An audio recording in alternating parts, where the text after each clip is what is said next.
Hey guys, it's Jason here. Welcome back to the channel and welcome to the video. Today I'm taking out both the Fireteam and the Kronos XTR to get an idea of the top speed of both these trucks. The reason I'm doing it is because I'm going to be changing the system in the Fireteam. I've got that Castle Mama Monster 8S and the 2200 kV that I want to drop in this. I want the censored combo for the kind of driving I'm going to be doing in this truck come the summer. But I still thought it would be fun to take the Kronos XTR out to get an idea of the top speed of that truck too. So I don't want you to think of this as a, versus video. I'm not trying to be like, ooh, the XTR is faster or anything like that. It's just, I kind of need to get an idea, sort of a benchmark of what the top speeds of these two trucks are. Now, I am running in both trucks a freshly charged Gens Ace 6S 6800 milliamp 6S pack.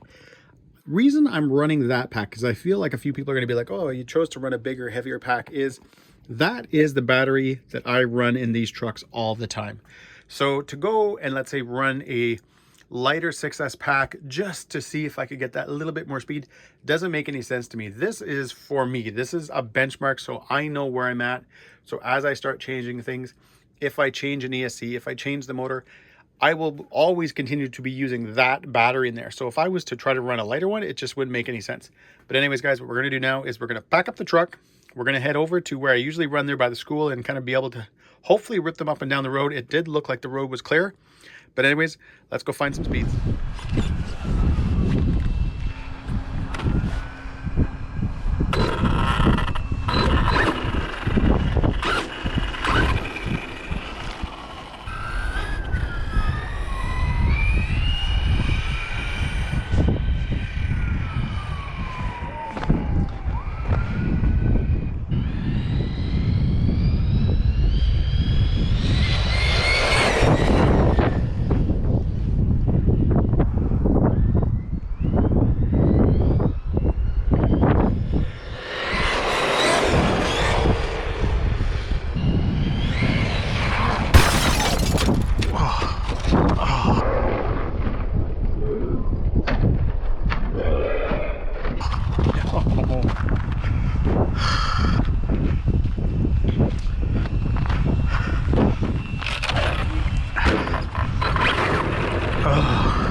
All right, guys, there you go. 51 miles an hour out of the Fireteam and 61 miles an hour out of the Kronos XTR. I can safely say, guys, that 51 miles an hour out of the Fireteam is good. That truck had nothing else to give. I was able to have it fully pinned, keep it going, no problems. The Kronos, on the other hand, definitely had more. It was hard to control. It's got so much speed, and that's, guys, the punch right now is still set to 3. There was just a lot of power there.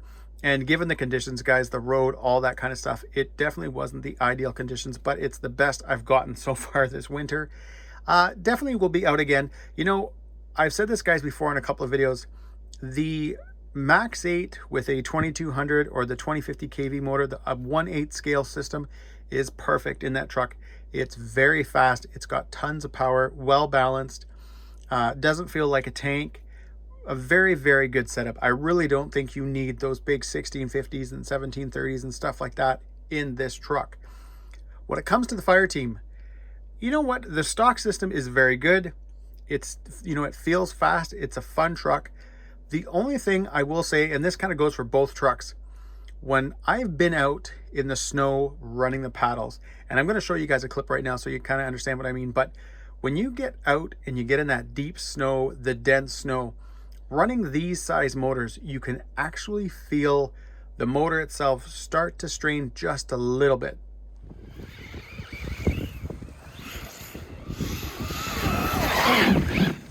It made it!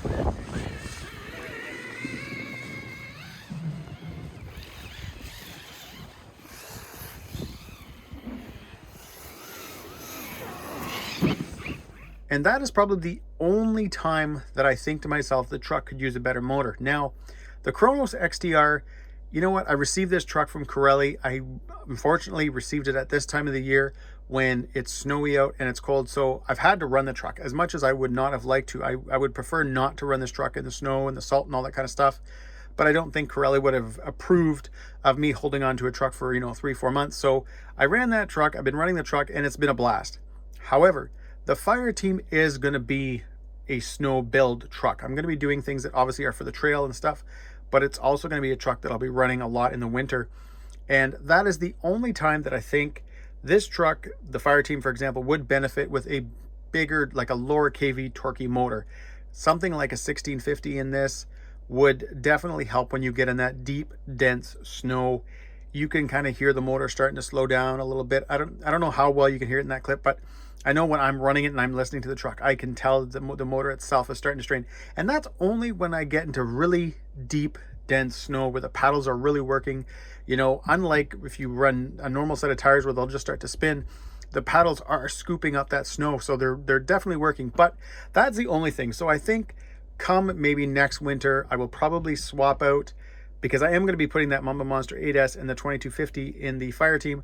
Probably by next winter, I'll remove that 2200 and I'll be running a 1650 kV censored motor, because I think that'll definitely improve when you get into that deep snow and you get into that deep powder. Now, one last thing that I forgot to mention is you can see what happens when you run these trucks in the cold. This mess over here. Plastic just becomes so brittle. That is why you have not been seeing those high flying jumps and stuff like that I usually do. I've been jumping in snowbanks and stuff like that, so I kind of have a cushion to come down on. But you can see when I don't know what I was thinking, because I gunned it right on ice and the truck lost control, went up the snowbank, came down, landed right on the wing. And by that point of the video, guys, the plastic was cold. I had already broke the wing. I don't know if you guys can see it up here. This spot right here, this was already broke here from when I was running it last week. So with the plastic being cold, it just completely shattered. So I'll be ordering another one of those. But yeah, that is, again, guys, why you don't see a lot of big jumps and stuff like that. Because if you come down at all the wrong way, you're going to start breaking parts. But guys, that's it. I hope you enjoyed this quick video. If you did, give me a big thumbs up. Please subscribe, hit the notifications bell, and have a great day.